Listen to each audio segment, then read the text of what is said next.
ladies and gentlemen, and welcome to the MLB Guardcast with myself, Mike Vorhies, and Bryan Shaw. Welcome to the second episode. Bryan, how are you, good sir? I'm good, Mike. It's been another exciting couple of weeks here in Guardians land. They went out to San Diego. I actually went with them and brought home a couple of wins. It was a really good time. San Diego fans are cool. I have to say that right off the bat, that they are a good group of people.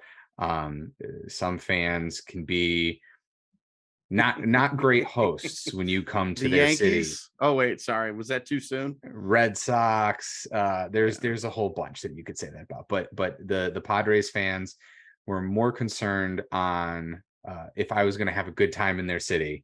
That's awesome. and enjoying their city than they were about me being a rival sports fan. I've heard that San Diego fans are awesome, so I've yet to catch a game out there. I will. You just beat me to it, I think. Again, it was a good experience. It was a really good experience. Well, where do we begin? That's the wonderful part. I want to say this, though. Are you looking to spruce up your company's logo or website? Are you looking for help when it comes to digital arts and marketing? If so, look no further than NovaDigitalArts. Check out their artwork at NovaDigitalArts at iCloud.com. Tell them the MLB Guardcast sent you. Nova Digital Arts, located in Greene, Ohio. Give Derek a call at 234-716-1687. Creating magic since 2007. Huge shout out to our sponsor, Nova Digital Arts. And a shout out to Justin Nogle, who performed our intro and outro theme. His music is on youtube.com/Justin Nogle, Nogle. Same thing on SoundCloud, soundcloud.com/Justin Nogle. So thank you for making that for us. It came out really well. It's awesome. I love it. It's fantastic. All right. Since this team is 68 and 59. Yep. And in first place. Yes, still in first place. They were in first place the last time we recorded on August the 14th, I believe. Yes, they were. We're in those games. We are 8-6, including last night's win. We did have one unfortunate rain out, although I don't think it was actually a rain out. I think the warning track was underwater. The warning track was flooded. So yeah, the last time they were on their homestand, there was a 3-hour rain delay, and then they played the game. I was supposed to go to that game, and I instead spent a lot of time at the bar. And as 9:30 was rolling around and they weren't playing yet, I decided to go home. And then they played the game.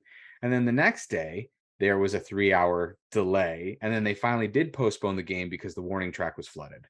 And they didn't end up playing that game. So they must have gotten it figured out, because yesterday the warning track was just fine. So the rain that we had the last couple of days didn't impact them.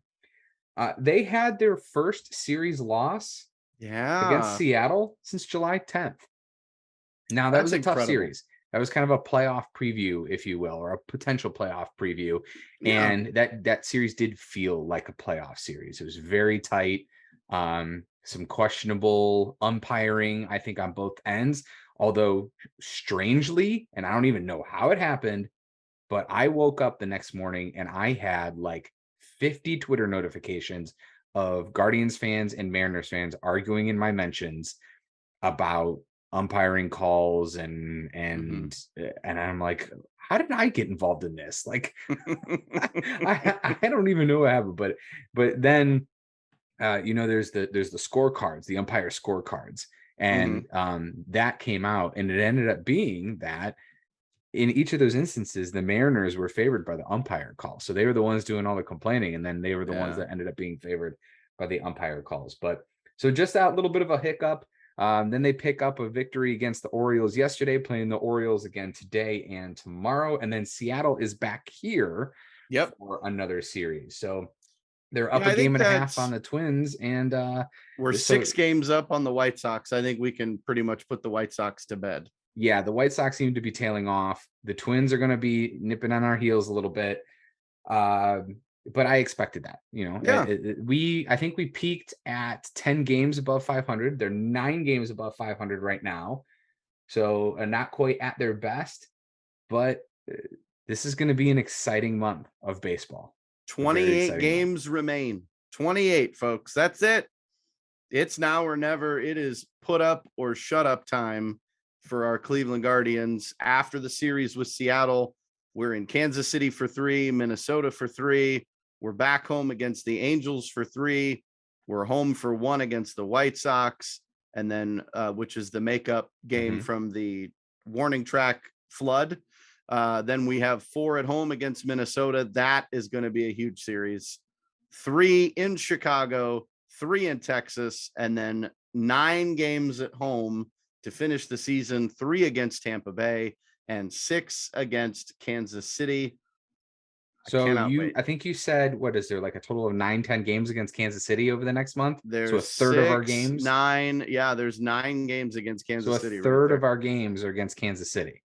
Yep. And Kansas City it's not been great. Not great, Bob. Yeah, they're starting to fall a little bit. I think those are all very much winnable games.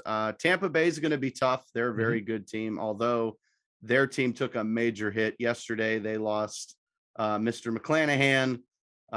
He might be done for the season. Who knows? Shoulder issues. Tampa Bay has been hit very hard with injuries. But they're still very much so in the wild card race. Texas is kind of flatlined. The White Sox, well, they're trailing bad. off. Although Tony La Russa is away from the team effective immediately. He is suffering from some health issues. I never want to never want to wish ill will on anyone. So we wish him a speedy recovery. Especially since our own manager has had his own health issues. Yeah. We have said our piece about Tony and that and his managerial skills, but you don't want to see him. He's a Hall of Famer for a reason. I mean, you don't want to see him have to go out not on his terms or have health problems. So hopefully he does have a speedy recovery. But with how exciting this team has been, and we've talked about that plenty, there was a couple of things here and there that we have said, especially when we did our live show at Ziggs and Parma. We were saying that they needed to improve in certain aspects, that the pitching needed to be better if they were going to compete than what it had been for most of the season. It was a very average rotation for a lot of the season. That has completely flipped here in the month of August. I have a slew of stats here for you. Of course, because you are the resident statistician. So since August 1st, so basically the whole month of August, not including today, the starting pitching is first in Major League Baseball in WHIP at 1. Just one. They are second in opponent average at 209.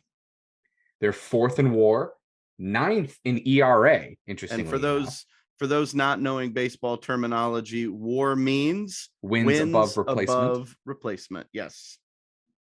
They are 6th in innings pitched. I think that's a huge one. Yeah. And then they're 3rd in average of balls in play. Just a little extra advanced stat there for you. But it's not just the starting pitching, Mike. Oh no, it's the not. Relievers are also one of the best in the league in the month of August. Yes. The relievers are 3rd in WHIP at a 0.95. That's less than 1. That's great. That's great. Hang on, let me get the calculator out. You're right, 0.95, less than 1. They're 4th in opponent batting average at 194, and they're 1st in ERA at a 174. Now you had another stat. I did. That you found about the bullpen. I stole it from our good friend Zach Meisel, who has posted that the bullpen now has a 30 1/3 innings of not allowing an earned run. That's insane. 30 1/3 innings. And it sounds like they're about to get a little bit of a reload too into the bullpen. Yeah, don't tease it though. We'll talk about that here in a little bit. Okay, we'll talk about that in a little bit. But I think part of this has been so they have scuffled at times. Yeah. Eli Morgan went from being the weapon, as Tito puts it, quote, the weapon, He's been a little bit de-weaponized, but guys like Trevor Stephan have started to come back around. Sam Hentges has started to come back around. And the resurgence of James Karinchak, which you and I had talked about when he was still hurt and the bullpen was struggling, we said they need James Karinchak, old James Karinchak back in the worst way. And in the last 2 weeks, do you know that Karinchak currently has a scoreless streak of 21 innings? That's amazing. That is amazing. Not only does he have a scoreless streak of 21 innings, but in the last 2 weeks, his opponent batting average is .050. We call him Wild Thing for a reason. He dons number 99 to pay homage to the Wild Thing, Ricky Vaughn, and he has been absolutely lights out. And then all you have to do is go from Karinchak to Clase, and it's nighty-night. Clase has just been unbelievable as a throw-in piece for a Corey Kluber trade that we sent him to Texas, got Emmanuel Clase and Delino DeShields Jr. back in the deal.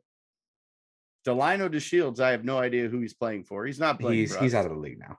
No, I think he's with Cincinnati last I checked. He's in their farm system. Yeah. Oh, he went back to Texas there for a little bit. That's fine. But I thought he retired. That's fine. They can have him. His father, heck of a ball player, but we got Emmanuel Clase. For everybody that lost their minds in that about trade. The Kluber trade, yeah. What did we got one of the best closers, if not the best closer in all of baseball right now. The team doesn't lose trades. They know when to get rid of guys. It was that deal was really interesting because after the Houston series in the playoffs, when Kluber got shelled by the Astros, a lot of people were saying that Kluber was washed up. And then not long after that, they trade him and everybody freaked out.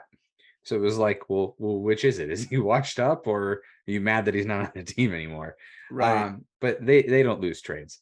Other shout out I wanted to give to a player that has, I think, really been part of the surgence here in August, and somebody who I didn't think that this could ever be possible, but was getting a lot of grief from Guardians fans, at least some on Twitter, which Twitter's a cesspool. I mean, right, it's social media, right? It's a lot of stupid. But Jose Ramirez was in a slump, and people were railing on him. Well, in the last 14 days, he's only batting .297 with 4 home runs, 10 RBIs, and 2 doubles. So he's gotten back to being Jose, an MVP style Jose.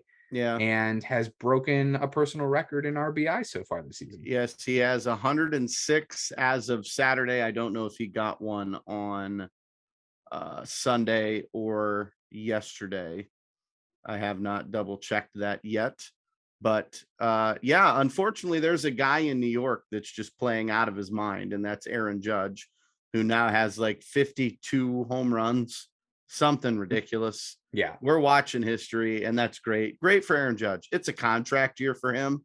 He's basically going to play for the biggest contract ever given out by a team, and now good for him. Now, we talked about this during the live show as well.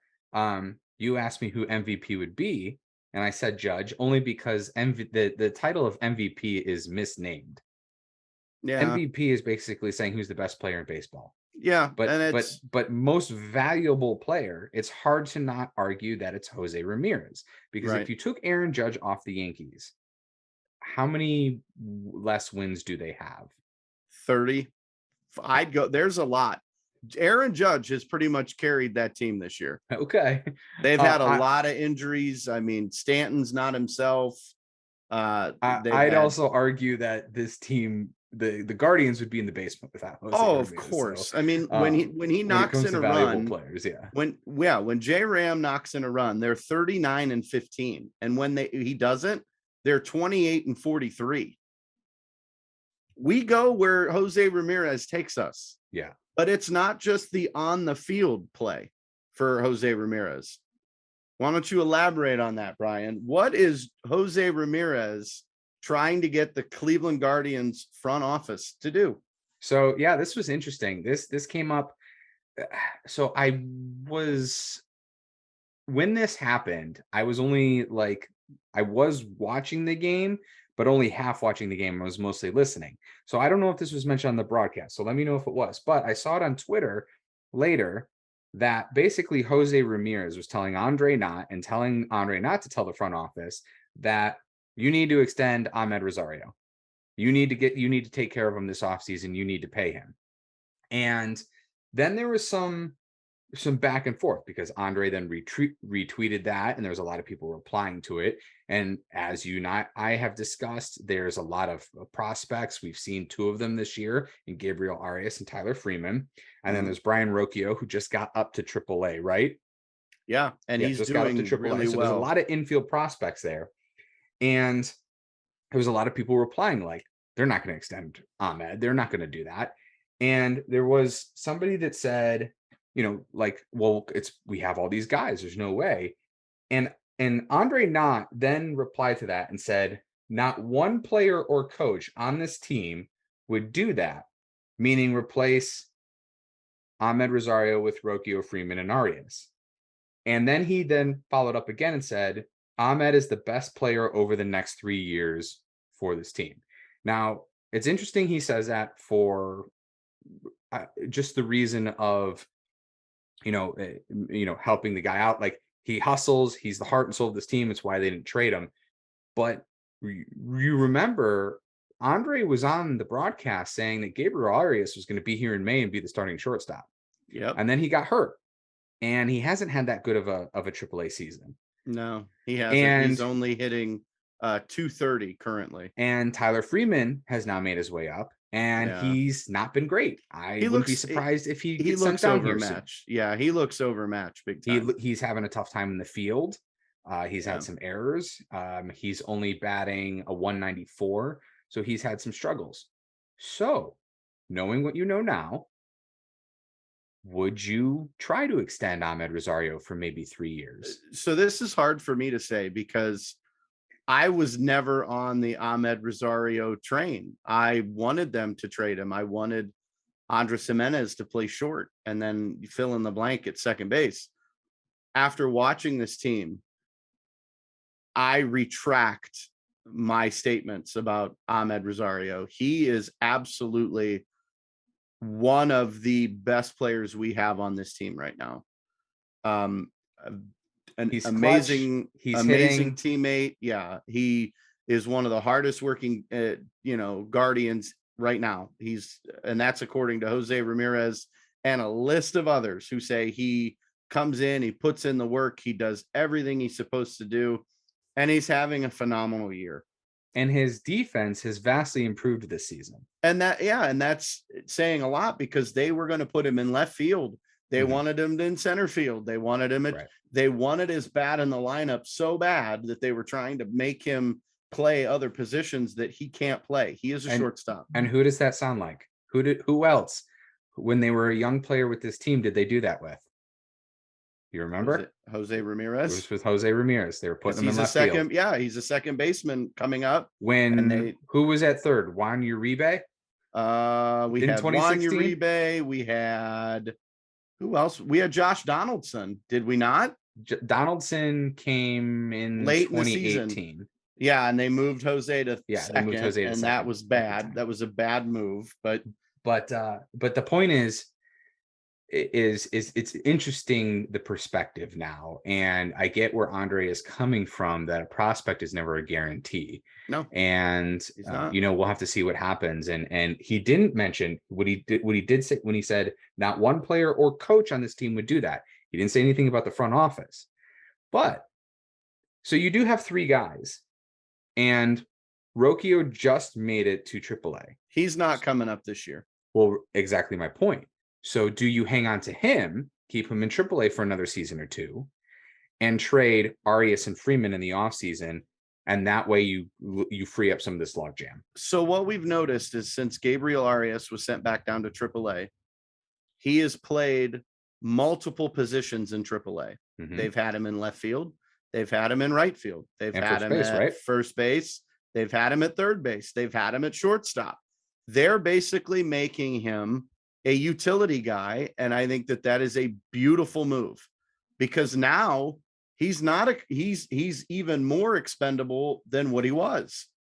If you feel that Ahmed Rosario, which I will go on record and saying right now, the Guardians are better off keeping Ahmed at short and Andres Jimenez at second base for the next few years, at least, until Ahmed shows that he is declining, and then you worry about it. Yeah. Don't forget, we got rid of Franmil Reyes, and we have a DH spot that's open. We do. You can move guys around and keep guys fresh, and it kind of limits the workload for some, which is great. I would let Arias potentially play first base. Maybe Nolan Jones plays first base. Josh Naylor, I think, is better suited for that designated hitter role. That's just me. I'm not knocking his defense. I'm not knocking him as a player at all. I love Josh Naylor. I have his shirt for goodness sake. Yeah. Like, he wants the smoke. He is the battery that makes this offense go, in my opinion. Jose is just the guy that carries the team on his back. Yeah, you're right. They have options, and they do have the ability to move some guys around, and I think that's what they want with Arias. And if Arias does come up and it's not Tyler Freeman, like, you notice Tyler Freeman, when he's playing third base, Jose's usually DHing. They have that possibility. Earlier in the season, we had talked about Owen Miller and how good he was and how good he was in the cleanup role. And he's kind of playing his way off of this team, unfortunately. Not been the same player in the last little while. But you mentioned DH, and they do kind of need some pop, I think, in this lineup. Yeah. And there was a guy that was moved at the trade deadline that I just feel like would fit really well in the DH spot. And since the trade deadline, he's played 21 games, batting .277, 3 home runs and 5 doubles. Any idea who it is? Brian Reynolds. Franmil Reyes. Yeah. I had a feeling that's where you were going. And only 23 strikeouts in 21 games. Yeah. So how? Well, hold on. Breaking news into the MLB Guardcast. Congratulations to top Orioles prospect Gunnar Henderson, who was just called up today. He has hit his first major league home run. So congratulations, but the game's still long way to go. I just love it when the prospects come up and immediately impact their team. It's great. Franmil was a head scratcher when we let him go, but I honestly think the change of scenery is doing well for him. The Cubs have they're young, they're old. I mean, they're kind of a good spot for him. Do I want him back? No, I think that we could find somebody a little bit better than him, but it does make me laugh a little bit that we let him go and he's showing the Franmil Reyes of old that we kind of knew and came to love. I texted you and said he's not going to just all of a sudden remember how to hit. And apparently that's a freezing cold take, because that's exactly what he did. And I honestly think that the change of scenery did him good. I really do. I think he went from a team that isn't in a race of any kind. The Cubs are completely rebuilding. They shocked everyone when they didn't trade Ian Happ or Willson Contreras, because I have a feeling those two guys are going to stay. And they're going to try to build pieces around those guys. And I think Franmil, with the universal DH, he fits in Chicago extremely well. Good for him. I wish him nothing but the best. We got him in a trade. I wonder if there was something else going on there too. I think we'll find out over the next couple of years that there was a little more to that move than we all know. Well, so we've talked about how great this team is. We've talked about pitching. We've talked about Jose Ramirez, which is contractually obligated because he is absolutely amazing and signed a absolutely friendly contract to be with us for a long time. But let's talk about some things that we need to clean up.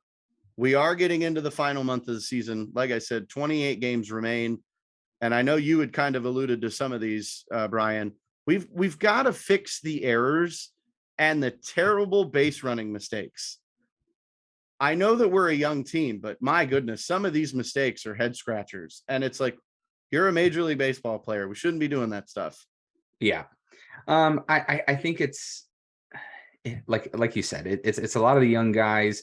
I think they're trying to emulate Jose and Andreas and Ahmed, and maybe they don't have the skill sets too. But you talk about base running mistakes, but then all of a sudden Josh Naylor has been stealing bases successfully. So he's got 5 stolen bases on the season. Who would have thought? He's not the fastest guy either. He shattered his ankle last season and he's stealing bases now. It's been wild to see, but I think it's the young guys. We've seen Will Benson get a second shot today after having a good day yesterday, but he's only batting 152. I was surprised Nolan Jones was sent down to AAA. I have a reason why they sent him down. Okay. They want him to get full-time reps at first base. He couldn't have done that here with Owen Miller and Josh Naylor. I think that's why they're moving him around. They've also let Nolan play third base, which he hasn't done in a while. Yeah. So there again, the Guardians are getting some versatility. They're getting flexibility with some of these guys. I want Nolan Jones back because he's had a great first season. Gonzalez, where in the world did he come from? And he's been phenomenal. And he's been consistent, and he stays consistent. And he's the new right fielder for a long time. I think so. I think place. I think the only open spot you could say is, are you going to have a rotation in center field? And that's my next point. See, man, you and I are on like the same wavelength there. Well, real quick, because Stephen Kwan, with the way he's been playing left field lately, is Golden Glove caliber, and he's not going anywhere, especially with how he's played in the leadoff spot. So Miles Straw was supposed to be our Golden Glove center fielder that we got from the Astros at last year's trade deadline. He is struggling yet again. They take him out of the leadoff role. They put him in ninth. He just has not figured it out at all. He's struggling. He had a good stretch for a little while in July. He did, but I have a question for you. There's a guy that's hitting 309 with 10 home runs, 33 doubles, and 95 RBIs. Would you put him in center field? Do you know who that is? Is that Will Brennan? It absolutely is. Why is he not being called up? He is tearing the cover off the ball. Well, and is it the fact that we don't have anywhere to put him? He's not on the 40 man, so we'd have to make a move. I think it's because you're waiting to see. They called back up Richie Palacios. Yep. And so him and Benson are getting some at bats, and you're seeing what those guys can do. I think if those guys both continue to struggle and Tyler Freeman continues to struggle, those are both candidates to get sent back down to AAA and Brennan to get a shot. Well, it's got to be, because you got September call-ups. They're right around the corner. There's 2 guys I want to see on this team. I know they can only add 1, correct? They get to add a 27th an extra roster spot, sure. Yeah, a call up for free, basically. Yeah, and yes. I obviously Will Brennan is my number 1 pick. I'd love to see him in center field and see if he can, in fact, control center field. But a guy that I would love to see help us out in the rotation, potentially as a spot starter or out of the bullpen, is Cody Morris. Cody Morris has been on the 60-day disabled list, and rumor has it he's being activated tomorrow. Yeah, on September 1st. Looks like the number 1 bullpen in August is about to get a reinforcement, and a good one. A good reinforcement. His stats currently 1.69 ERA with 39 Ks in 21 1/3 innings pitched. And I believe his fastball tops out at around 96, 97. 97, yeah. So somewhere around there. And like you said, spot start capabilities, like he can go 50 pitches. Yeah. So if you need another situation where you need an opener, not a starter per se, but so not Bryan Shaw, somebody right. other than Bryan Shaw to open a game, we can use Cody Morris. Isn't he 2-0 in starts? You're 2-0. Yes, your namesake is 2-0, which is great. But this team is so exciting. I mean, if we're going to make it to the playoffs and make a deep run, The starting pitching has to stay consistent and be as great as they've been. The bullpen has to stay exactly the way they are. And the offense needs to score runs in abundance and to give us a fighting chance. That's all I got. Yeah, they've done all the right things in bunches, but then there's also been some quiet times. And I guess you could say that's every team over the course of a season. But if they can put it all together and get hot at the right time, the pitching like they have in August, the hitting being a little more consistent. And I think some of these younger guys, I think when they get less chances, they'll get less chances as the season goes, as we get closer to that playoff spot. Right. You'll see a more consistent lineup as opposed to the experimenting that's going on here and there. And I think that'll help as well. But there's a chance they can win a playoff series. Absolutely. I would not count this team out at all. We saw what Seattle has. Their pitching staff is unbelievable. Their bullpen, and any of those is games really could have gone either way. Yeah, and it'll be interesting to see what they do at home with them starting on Friday night. We've got 28 games left, folks. If you haven't been watching the Guardians, shame on you. Yeah, They're it's time to get on board. And they need all the fan help they can get right now. Pack Progressive Field as you've never packed it before. This team needs our support. They're playing above what anybody gave them a chance. What do you got to lose? You might become a baseball fan for life, like me and me and Brian. So, well, and at the very least, this team could potentially get some valuable playoff experience, like the Cavaliers did. I feel like they're very similar type of teams, where they're young and exciting. And this is the youngest team in baseball. They're going to be, these same players are going to be around for a long time, and that's something that people have talked about. Is like, well, I don't know any of these guys. We'll start to get to know these guys because they're going to be here for a while. Yeah, it's such an amazing team. Can't wait. Mike, I think that's going to do it for this week. We'll talk to the people again in another couple of weeks. Where can they find you on social media? On Facebook and Twitter at Mike Vorhies, V as in Victor, Orhies. We have a Guardians. No, not Guard. Yes, we have a MLB Guardcast Facebook page.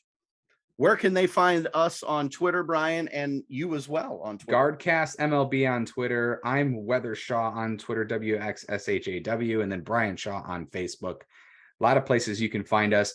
If you're listening to us on the podcast, we're also on YouTube. If you're watching us on YouTube, we're also going to be on Spotify, Apple. The first episode wasn't quite able to make it. It takes a little bit of time to get to all the podcasts, but you can find us on Libsyn. There's rules apparently. Well, it also just takes time to get accepted. They just want to make sure that you're legitimate and, not just making up some nonsense. But if you wanted to listen to us, we post our links on social media. You can at least find us on Libsyn. And thank you to Justin again for the music and for the graphics. The graphics look great. The logos look great. NovaDigitalArts. Yes, thank you to our sponsor. They made our logos. They made us look so wonderful. I love it. They do great work. Hit them up. Thank you to Justin for our intro and outro. He is very gifted. I love it. It's fantastic. It's unique, and it's totally us, and I love it. So, all right. Talk to everybody in a couple of weeks. See ya.